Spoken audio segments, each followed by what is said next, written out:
Salutations and greetings to our lecturer, Dr. Aspalela.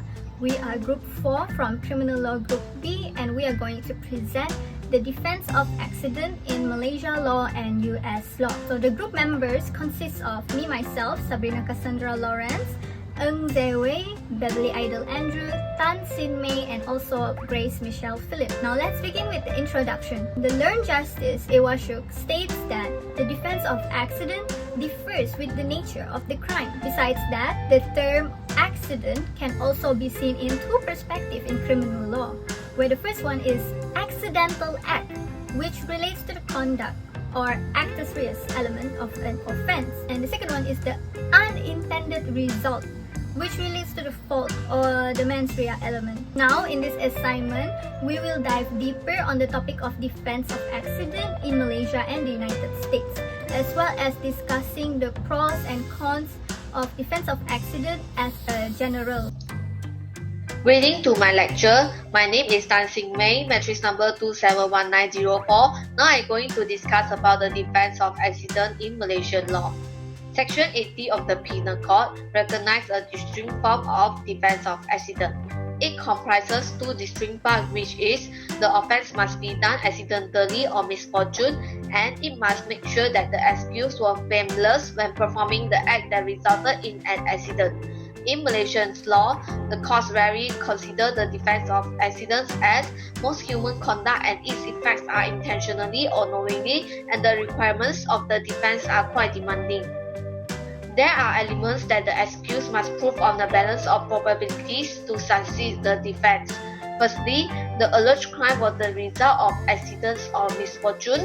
Secondly, the accused must prove that the act which gave rise to the accidents was done without a criminal intent or knowledge. Thirdly, the accused must prove on a balance of probabilities that the said act was lawful and was conducted in a lawful manner by lawful means. Lastly, the accused must prove that the act was carried out with proper care and caution. Since the prosecution bears the burden of proving, the accused is spared the need to raise the defense of accident.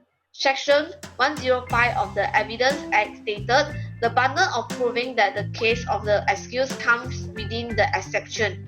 In the absence of some evidence, the court should use the provision to presume the absence of those circumstances. We can refer to the case of La Odi Adi Rasila versus Public Prosecutor. The court held that the defense of accidents or misfortune falls within the general exception of the Penal Code. It must read together with the Section 105 of the Evidence Act 1950. Thank you. Greetings to my lecturer.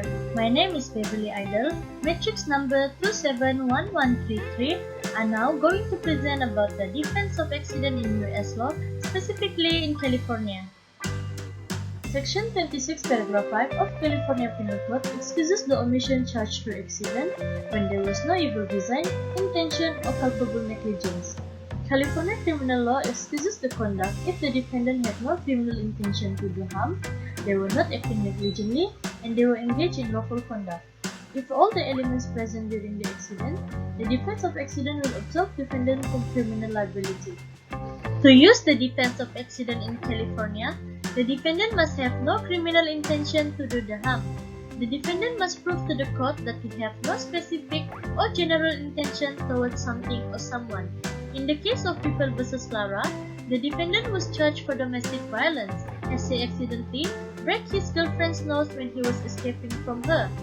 The court held that the defendant had no intention to inflict violence and the injury suffered by the girlfriend was purely by the result of an accident. Next, the defendant must not act negligently during the accident and acted carefully to prevent foreseeable risk that will harm the people around him. In the case of People v. McClellan, the defendant accidentally hit the pedestrians on the sidewalk when avoiding the collision that was caused by the pedestrian who changed their route. The court held that he was not guilty and did all he could to stop the collision. Moreover, he did not expect the two pedestrians to change their route suddenly. Lastly, the defendant must engage in lawful conduct during the accident to use the defense of accident in California. In the case of People v. Watson, The defendant was charged for second-degree murder when he accidentally hit the pedestrians while drunk driving. The court held that the content of alcohol in the defendant's blood was more than enough to show he is doing something unlawful. He did not behave responsibly for his act and endangered the people around him. Hi everyone, I'm Ng Sue, metric number 270421. I'll be presenting the pros and cons of defense of accident. The first advantage is it provides legal protections to medical professions and sporting events. Extreme circumstances are required to make a medical malpractice case to become criminal, most often related to the death of a patient. In order to apply defense of accident, it comes in a combination with defense of consent. Participants in sport event consent reasonable contact within the rules of particular game. Apparent danger to life is present in every sport event, and any act of the players of the game will be deemed as unintentional. This may refer to the case of R versus Tunda. It is also a good defense to strict liability and status offences. Taking Section 27, Subsection 1 of the Malaysia Environmental Quality Act 1974 as an example, if a violent storm occurred that caused leak in an oil tanker, captain who is charged can rely on Section 80 of the Malaysia Penal Code to apply defense of accident. Moving on to the disadvantage, it is seldom been considered by the court. The act giving rise to the accident was not done with criminal intention. However, most human conduct and the effects was done intentionally, but accidents by the nature are unintended. This may refer to the case of Jagesha versus Emperor. There are also demanding requirements for the accused to prove on the balance of probabilities, including result of an accident or misfortune, absence of criminal intention or knowledge, the act done is a lawful act done in a lawful manner by lawful means, the act is done with proper care and caution. This may refer to the case of public prosecutor versus Andal bin Arola. The last disadvantage is the limited extent in Section 80 of the Penal Code. In the provision had mentioned without any criminal intention or knowledge is equivalent to the meaning of lawful act in a lawful manner by lawful means. It increased the complexity for the accused nor the court in the process of scrutinizing or applying this section. Now I'm going to present my part, but before that, let me introduce myself. My name is Grace Michelle Philip, matrix number 271428. The things that I did is comparing the defense of accident between Malaysian law and US law, especially in California. We all know that in Malaysia, the criminal law is governed by Penal Code, and it is the same as in California. The criminal law is governed by California Penal Code. In Malaysia, the general exception to criminal liability are given in Chapter 4 of Penal Code, specifically in Section 80, while in California, the exception to criminal liability can be seen in California Penal Code in Section 26. In Malaysia, to succeed with the defense, the accused must prove on 4 elements, which is, the first one is, the accident was a result of accident or misfortune. Second one is, the accident was done without criminal intention and knowledge. Third one, the act was lawful and conducted in lawful manner by lawful means. Fourth one, the act was done with proper care and caution.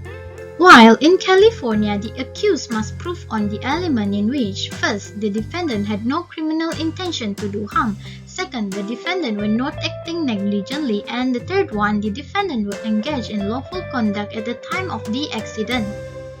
Malaysia element of accident or misfortune, and accused must prove that the act was done with proper care and caution have nearly the same argument with California's element on defendant not acting negligently. Both countries emphasize that the crime committed was an accident and the accused has no specific intent, as well as he acted carefully and has taken proper steps to prevent the possible risk. Moreover, Malaysian law is rigid than California law. We can see this in the case of Public Prosecutor versus Stephen Langgang and Public Prosecutor versus Carl Samarin, and the California case of People versus Hampton and People versus Lera. With this, we can say that the court seldom recognize the protection of accident under Malaysian law, which is in contrast with California law. In conclusion, just like everything else in this world, if there is a good thing, there is bound to be a bad thing as well. Defense of accident is no exception to that rule. As aforementioned, defense of accident has its pros and cons. As for the comparison between the defense of accident in Malaysia and the United States, there are a few differences that can be seen, as well as the similarities. Now, although the defense of accident is rarely used in court, it is still a detrimental aspect in the criminal law. That is all from us. Thank you.